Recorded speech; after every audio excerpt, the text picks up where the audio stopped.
Okay, in this next exercise, we are going to learn about blending modes as we continue to practice layer masks, and we are going to put some cow texture and body onto this horse's body. So let's start by opening up both of these images in Photoshop, and we're going to drag them apart. We are going to grab our cow, and we are going to bring the entire cow onto the horse image. I'm going to close the cow image for now, and we're just going to put everything in one document. Going to do a little bit of basic positioning just to get the horse or the cow in the right place. I'm going to lower the opacity of the cow layer. I'm going to bring up free transform. Actually, I'm just going to go directly and flip the cow horizontal, so the cow is facing in the right direction. Now I'm going to bring up free transform, and I'm going to scale the cow down a little bit. Just going to fit it onto the body of the horse, roughly speaking.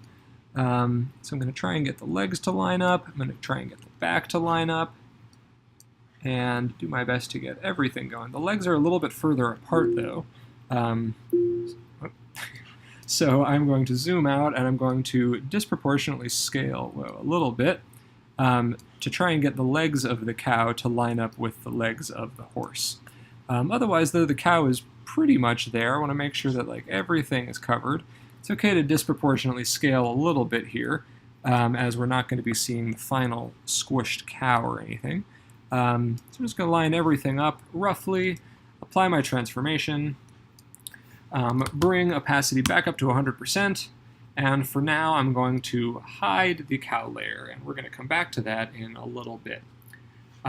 Next up, I'm going to select the area in which we want the cow pattern to end up on the horse. So it's going to be sort of the naked parts of the horse here. We're going to avoid the mane and we're going to avoid the legs, but sort of this lighter part of the horse. So we're going to grab our magnetic lasso tool. I'm going to start at the back of the leg here and work all the way around. I'll try and get a pretty close selection here, although as we'll be doing a layer mask, we can always refine it later. Doesn't like that one area. I'm going to avoid the mane, but I'm going to do a pretty quick job here, as that's going to be kind of hard to get perfectly with the magnetic lasso. But I'm going to try and get all these naked parts of the horse. And we're going to go down. I'm going to stop about halfway across the horse's legs. We're going to come back and clean that part up later. Just getting the rest of the body. And again, stopping about halfway across the legs, closing the selection.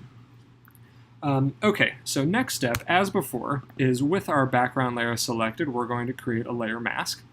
But as we want the rest of the horse image, we're actually just going to be using this selection. So we're going to create a folder, and that's going to contain our horse area.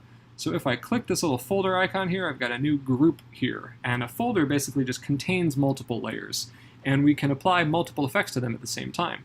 In this case, we're going to click and drag the layer mask that we created from the horse onto the group. So you'll see the group will light up there, and we're going to release it. And we've basically made a container that is now enclosed using the mask. So we're not seeing anything because there's nothing in this container, but we have this selection still active.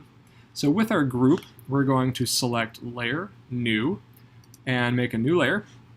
We're just going to use this to see what our mask looks like right now. With this layer selected, we're going to go Edit, Fill, and fill it in with white. So we can see this is exactly where our mask is. I'm going to lower the opacity of this a little bit, and with the mask selected, I'm going to zoom in and I'm going to clean up my selection just a little bit. So there are a couple areas that I need to clean up. I'm going to, like the last exercise, use the brush tool. I'm going to grab a somewhat harder brush now. And because I want to restore the image here, I want the white to be showing through to show that it's in the selection, I'm going to paint with white, which is going to restore that part of the mask. Whoops, I got to make sure that my brush is set to 100% opacity. And now I'm going to paint in just to make sure that the whole horse is selected as part of this area. And the white layer is just showing me where I have my selection. I'm going to pan around. Every time I hold space and click and drag, I can pan around while still having my layer selected. I'm going to lower the hardness of this brush, and I'm going to paint in a little bit more of the details here. We want this to be a little bit more accurate, and to do that requires this softer brush than we were selecting before. So I'm going to both paint it in here with a little bit of white. I'm going to soften these edges as it's fur. I'm then going to switch it to black, and I'm going to use a slightly smaller brush. And I'm going to push back a little bit too. Might not be a bad idea to lower the opacity of this to 75%. And so it's not going to be 100%. I want it to be a little bit softer and create sort of this ripple effect without going through and actually painting in all the individual hairs, which can be really time consuming and not the best use of our energy. So, not going to spend forever on here, just going to clean it up a little bit.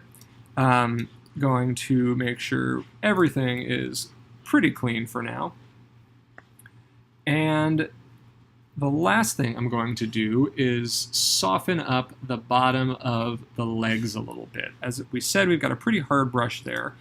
So I'm going to get a very soft brush and a bigger brush.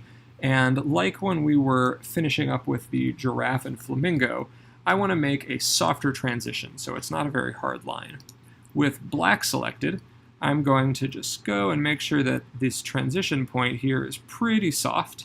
I'm using my soft brush, rather than having that very hard edge there. Okay, we want to turn off this white layer, as this is just a placeholder, and we're going to bring the cow layer back in. So we're going to turn on the cow, and we're going to click and drag it into this group. So you can see that there'll be this little line, and we want to put it within the group. And now we have the cow contained within our masked group, and we can also move around this cow layer independently of the horse container, so that we can line it up as best as we can. We want to avoid any open white areas. I'm going to scale it just a little bit. I've got this like cow face kind of showing through and some blue sky there, but I don't want to get too far off because the legs are right there. Let's see. I think I'm going to leave it for now, and we're going to come back and tighten it up because we're finally at the point where we can talk about blending modes. Blending modes are a way that we can change the relationship between two layers, and we control them with this drop down here. Right now it says normal, and we can select and see that there is a lot of different options here. Using the chart that's in our exercise, you can see that they're broken down into a couple of different categories. And basically, by changing these options, we're changing the way in which two layers relate to each other. By default and by normal, what you see is what you get. The pixels there are the pixels there, and because we've masked this, we can see the pixels of the cow showing through. We can't see any of the horse behind it, though. There is a horse layer behind it. This is underneath here. But because this is set to normal, we can't see anything underneath it. Now is the time to go click through a couple of these and see what happens as we go. This first group of blending modes is going to show the darker things. So the white of the cow is gone, but the darker parts, the parts where the cow image is darker than the horse beneath it, the dark spots are now showing through.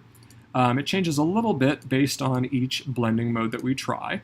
And if we go to the lighten group, we can see that sort of the opposite is true. Now the lighter things of the horse are showing, or the cow are showing, the white spots, whereas the black spots of the cow are not showing, and they are pretty much masked out. This is because it's showing only things that are lighter on the cow than the horse. And there's some that do a bit of a combination of each of them. I would recommend clicking through just to see how they all look and see what they do. For this exercise, though, and I've found that the best is probably going to be overlay. This, again, does a little bit of light and a little bit of dark. And you can see the cool effect now is that we can see both the pattern of the cow, the white and the black, but we can also see the texture of the horse showing through. We can see all these marks and the fur and everything, so it's much better than having just plopped our cow flat on top, where it's clearly another photograph. This blending mode of overlay allows us to get the best of both worlds.